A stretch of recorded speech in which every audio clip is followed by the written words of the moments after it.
Art and business, they sound like they're complete opposites. Michelangelo meet Ebenezer Scrooge. Left brain versus right brain. Art is about creativity and personal expression. It's about freedom. It's about taking chances. It's about risk.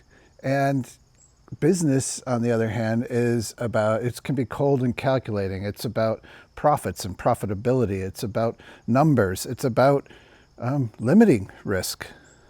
If you want to sell your creative output, perhaps you're, I don't know, a young artist, or you're retired or retiree, and you want to make some money from your art, then there's two paths that you can follow. And they're kind of mutually exclusive, although not always. And I'll explain the pros and the cons, and where in your career it might be best, which path it might be best for you to follow.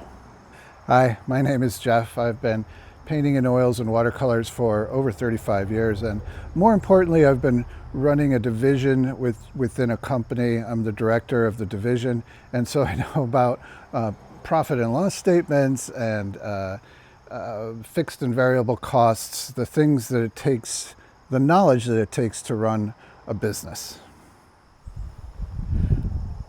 First is brick and mortar galleries. And galleries, if you can get in one, they can be really wonderful. If it's a good gallery and they take care of their artists, then all that they require is that the artists be in the studio doing their creative output, and to, when you drop it off, have it ready for sale. And then they do everything else. They do, the promotion, they do the marketing, they do the openings, they organize the openings, they do photography, they do client email lists, they do, from the point of sale, they collect the taxes, they do the shipping, they do the packing. And at the end of the year, they'll give you, if you've sold artwork, I think it's a 1099 that they send you. So they even kind of do your taxes for you. Sounds wonderful, right? Yeah, but there's a couple of other things you have to think about, because galleries take typically 50%. Some galleries will take more than 50% of the sale. That's the money that the object, your art object, whether it's ceramics or a watercolor, a painting, or a sculpture, sold for. They take 50%. And you know what? That makes sense, because they do all of the other work. All you have to do is be in the studio. But it means that if you want to make, let's say you want to make $50 off of your artwork. So it's $50. That's what you want as your profit. Then you have to take into account a bunch of other factors too, such as kiln time, or paint, or surfaces, or framing, all of those other added expenses. So let's say that they're $50. So $50 is what you want to get. $50 is what you spent to create the artwork. So that's $100. Automatically, the gallery is going to charge that painting, or sell that painting, or list that painting for $200. Another thing that a lot of people don't know is that you have to feed the gallery continuously. They're constantly asking for new work. But what happens to the old work of yours that didn't sell? Well, that goes down the basement, or it goes into wherever they store their artwork. And I've been in some of those basements.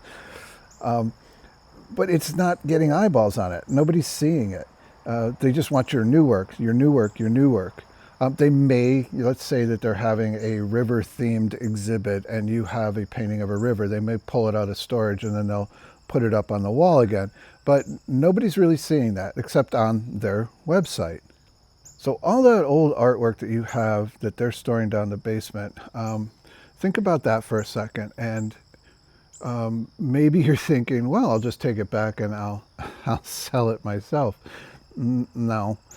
Almost every gallery I've ever heard of has something called a non-compete clause, or a non-compete agreement. There's many different names for it, and it may be verbal, or it may be written, and a written contract. And what that means is that you can't go out and sell your work within usually a certain mile radius. I don't know, 100 miles, 30 miles, 60 miles. You can't be in art fairs.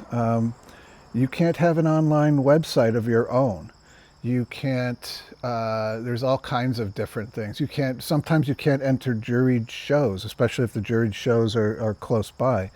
And there's a reason for that. It's because the gallery does not want to be competing against you. Let's say they have a piece of artwork listed for a certain price in the gallery, and then you go to an art fair 10 miles away and you're listing it for half. People will just go to the art fair to buy your artwork. Or, unscrupulous artists will invite collectors into their studio, which is why galleries protect their email list like it's gold. The gallery does a lot of work. That's their job. And I can understand them wanting to take 50%. You may not like it, though. And then there's galleries and there's galleries. I mean, I'm going to talk about two different galleries. One I'm going to name and one I'm not. One gallery, I always thought it was like the epitome. If you got into this gallery as a representational artist, then you had it made. I mean, you were at Wembley, you were at Times Square, or was it Carnegie Hall?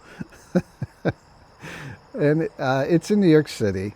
And it always had, I thought, a tremendous atmosphere. It had a really good stable, that's what galleries call their artists, a good stable of artists. And I've always wanted to see it. And I've been in a lot of galleries in New York City, but I had never made it to this one. And last November, I went into the gallery, and I was, to say the least, a bit disappointed. As soon as I walked in, there were two 30-something guys sitting at the desk, and they must have sized me up pretty quick as somebody that's not going to buy art. But the gallery looked tired. It looked, New York City galleries run the gamut from long and narrow to there's more space. Space is always at a premium in New York City. So I was expecting the long and narrow gallery. It's not a big deal, but it wasn't well maintained. I wasn't really impressed with that gallery. And I always thought this was an absolutely spectacular gallery. And now I'm going to tell you about an absolutely spectacular gallery. There's Principal Gallery in New York City, in Alexandria, Virginia, outside of DC. And Principal Gallery is, it's one of my favorite galleries to visit. Every time I go in there, I see something that is thought-provoking, makes me feel some type of an emotion. There's a wide variety of art and artists, and it's a lot of fun to go to. I always walk out of there with something. Not piece of artwork, I mean something here. And I know some of the artists that are in the gallery or have been in the gallery, and they take care of their artists. The artists are very loyal to them. And when you walk into the gallery, there's like 4 or 5 different spaces that you can walk through. So it's like walking through a museum with an upstairs, so you can go upstairs too. They have plenty of space to show art on a revolving basis. So I'm sure that they recycle some of the artwork from their storage area up into the gallery. But if you get a chance to visit Alexandria, I would definitely stop by Principal Gallery. The second path of selling, the first is brick and mortar galleries, is doing it all yourself. I mean, and there's a lot to be said about that. You keep 100% of the sales. You're working for yourself on your own. You get to pick your subject matter. You can set your own pricing model. And subject matter is important because a lot of times with a gallery, they'll say, your dog portrait sold really, really well last week. Can you do more dog portraits? Or, I love your lake scenes. Can you do more of those? And that can limit your creative expression. But when you're selling it for yourself, you can explore whatever you want. If you want to paint toys or fences or whatever, you can paint that. Or if you want to do something with ceramics, there's nobody telling you what to do. The drawback to that is, or the other side, the flip side to that is that You wear all the hats now. You are marketing and promotions, you're a website developer, and you have to keep your website up. You're a photographer. You're the one that has to ship. You're the one that has to collect taxes. You're the one that has to keep track of your own expenses. You're running a business. Now, you're not just an artist, but you're also selling art. You're in the business of selling art. There's a number of ways that you can work for yourself as an artist. Uh, Sorry, the chickadees are distracting me. Uh, so you can do art fairs, you can do Etsy, you can do eBay, you can do online galleries like Painting a Day, you can do put your art in restaurants and coffee shops. I mean, there's lots of YouTube videos out there about different ways to sell your artwork. But probably the biggest thing that I'm going to keep hitting on this over and over again with selling yourself is that you're going to have to balance studio time and the business side. And that can be a problem because when you're in the studio, that's when you're creating, your output. The business side is completely different. I've found that one of the major drawbacks to selling my own work is that you have to find a balance between studio time and the business of selling art. As I said in the beginning, it's art and it's business. And studio time is very important because that's where you have your output. That's where you create your product. It's where you do all your growth. It's where you try different things. And then business side can take up and suck up a lot of time. And speaking of that, I'm going to finish this cup of tea and then I'm going to head up to the studio. So I have to get changed first. Why don't you meet me up there?